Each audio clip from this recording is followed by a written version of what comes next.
ఒక్కసారి దయచేసి మీరు ఆలోచించమని కోరుతున్నా. ఎన్ని మాటలు ఎన్ని కథలు చెప్పిండు రేవంత్ రెడ్డి యాద్ తెచ్చుకోండి. డిసెంబర్ 9 నాడు నేను వస్తూనే ఉన్నా. వచ్చి రాగానే మొట్టమొదటి సంతకం సోనియా గాంధీ జన్మదినం నాడు ఒక్కటే సంతకం పెట్టి 2 లక్షల రుణం ఎత్తేస్తా. ఇప్పటిదాకా లోన్ తెచ్చుకున్న లెవెల్ ఉంటే అర్జెంట్ గా బ్యాంకు ఉరికి 2 లక్షలు తెచ్చుకొని తమ్మి నేను కడతా సోనియమ్మ మీద ఒట్టు అని చెప్పి ఆ రోజు సోనియా గాంధీ బర్త్డే అని చెప్పి సెంటిమెంట్ కొట్టిండు. 2 లక్షల రుణం అన్నాడు, సోనియమ్మ మీద ఒట్టు అన్నాడు. తర్వాత డిసెంబర్ 9 నాడు సావు కబురు సల్లగా చెప్పిండు. ఇది అయ్యేటట్టు లేదు, నేను సెక్రటేరియట్కి వచ్చినా ఇడా లంకె బిందెలు ఉంటాయి అనుకున్నా, లంకె బిందెలు లేవు, ఖాళీ కుండలే ఉన్నాయి అని మాట్లాడిండు. నాకు తెలియక అడుగుతా, మీరు చేవెళ్ళలు బాగా హుషారు ముందే మీరు చెప్పాలి నాకు. లంకె బిందెల కోసం ఎవడు తిరుగుతాడే? ఎవరు అర్ధరాత్రి గడ్డపారలు పట్టుకొని తటపారలు కప్పుకొని నెత్తి మీద తువాలు చుట్టుకొని ఎవడు తెలియని దొంగరాత్రి ఎవడు తిరుగుతాడు లంకె బిందెల కోసం? మరి ఎవడన్నా ముఖ్యమంత్రి అంటాడా సెక్రటేరియట్ పోయి ఇడ లంకె బిందెలు ఉంటాయనుకొని వచ్చినా లేనే లేవు, అన్ని ఖాళీ కుండలే ఉన్నాయి, యాడికెళ్ళి చేయాలి?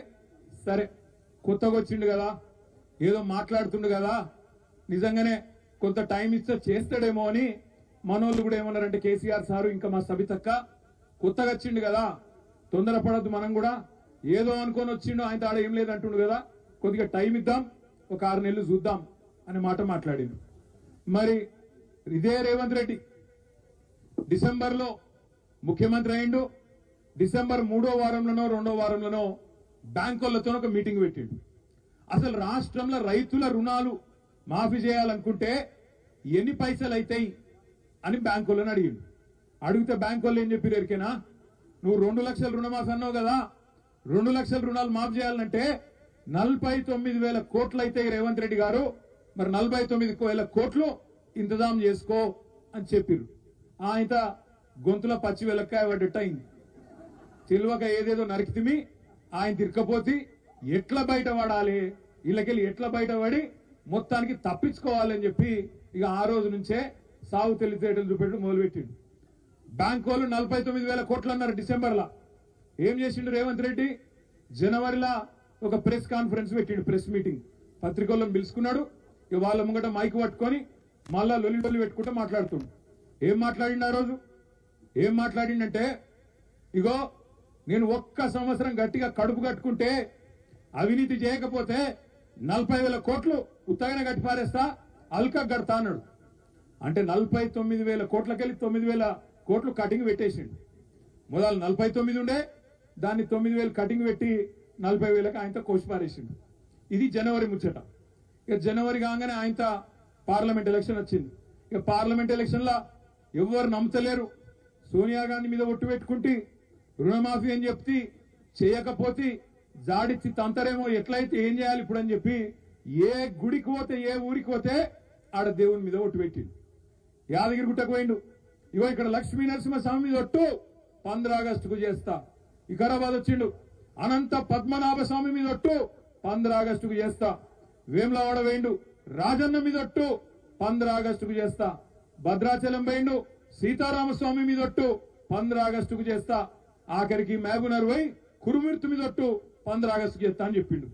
దేవుళ్ళ కొంప ఉంచుకున్నాడు. ఇప్పుడు అటు ఇటు పోయి 15 ఆగస్టు పోయింది, రుణమాఫీ కాలే. ఇప్పుడు దేవుళ్ళందరూ ఏడ దొరుకుతారా రేవంత్ రెడ్డి అని వాళ్ళు కూడా ఎత్తుకుతాను, ఏడున్నాడు ఈడని. గింత ద్రోహం అంటే మనుషులను మోసం చేసుడు కాదు, దేవుళ్ళని కూడా మోసం చేసిండు, దైవ ద్రోహం చేసిండు దుర్మార్గుడు.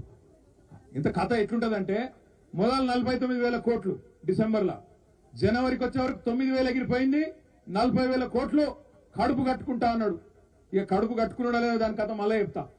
ఆయన ఈ లోపల పార్లమెంట్ ఎలక్షన్ వచ్చింది, దేవుళ్ళ మీద ఒట్లు పెట్టిండు, కేసీఆర్ ని తిట్టిండు, 4 ఓట్లు వేయించుకున్నాడు, అవతల పడ్డాడు.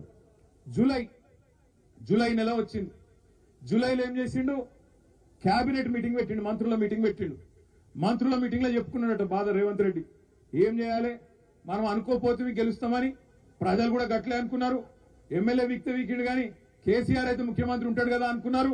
కానీ మనమేమో నోటికొచ్చినట్టు మాటలు ఇస్తేవి, మరి అక్కడనేమో మనకు శాతనైతే లేదు, ఎట్లా చేయాలి అని అడిగిండట. అందులో ఒక మంత్రి గారు చెప్పిండట, ఒక పని చేశారు ఇక కటింగ్ పెడదాం ఎట్లా తప్పది, లేకపోతే ఏదో ఒకటి చెప్పి కటింగ్ పెట్టాలి. నీ ఆధార్ కార్డు నెంబర్ చక్కగా లేదని కటింగ్ పెట్టాలి, నువ్వు ఇన్కమ్ ట్యాక్స్ కట్టినావని కటింగ్ పెట్టాలి, లేకపోతే రేషన్ కార్డు మీద ఒకరికే చేస్తా అని కటింగ్ పెట్టాలి, ఇన్కమ్ ట్యాక్స్ అనాలి, లేకపోతే ఇంకోటి పెట్టాలి, ఎట్లన్నా చేసి తప్పియాలని చెప్పి మరి మంత్రులు సలహా ఇచ్చిందట. అందుకే కేబినెట్లు ఏం చేసిండ్రు, 40,000 కోట్లు కాదు 31,000 కోట్లు ఇస్తామని చెప్పి మంత్రిమండలి తీర్మానం చేసింది. సరే అనుకుందాం, 31,000 కోట్లు ఇస్తాడేమో నిజమే అని చెప్పి మేము కూడా అనుకున్నాం. 31,000 కోట్లని జూలైలో 2వ వారంలో చెప్పిండు. జర లొలివేటకు రాయ మీ లొల్లి వెనకకెళ్ళి చెవుల జోరి